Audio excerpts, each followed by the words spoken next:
As of now, let's consider that I have opened a policy, which is OWM pre-authentication.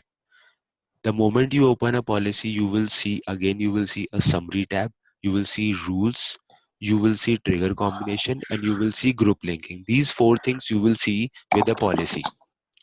Now let's see what these things are. First of all, a policy, again, you can enable or disable a policy. If someone says you that just disable this policy as of now, just go to that policy and just select the policy status, select as disable. It will be disabled.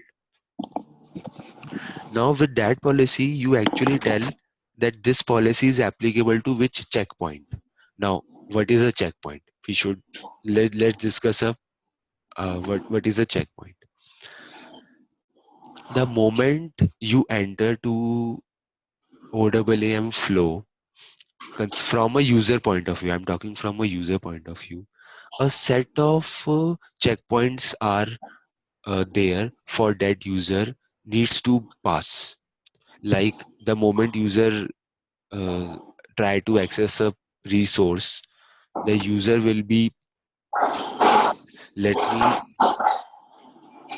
let's first discuss this checkpoint because it is really important to understand.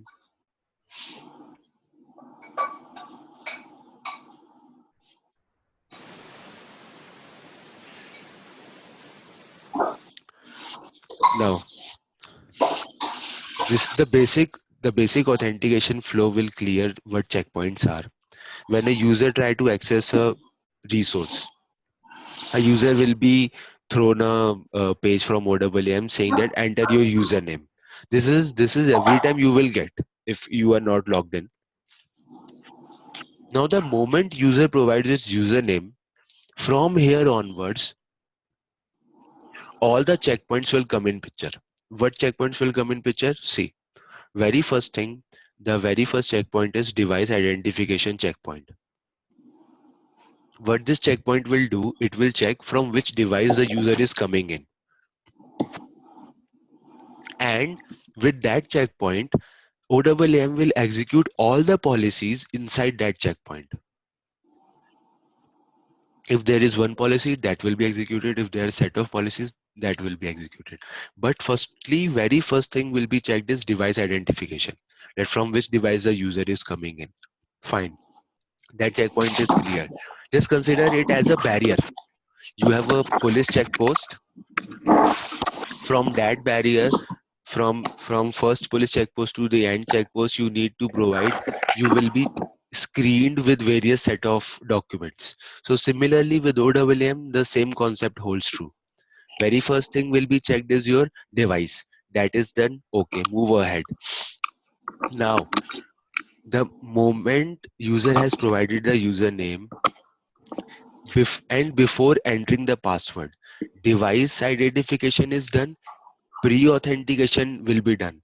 Now what pre-authentication will be done is, if the user is coming from a valid IP, because at this point I know the IP of user as well.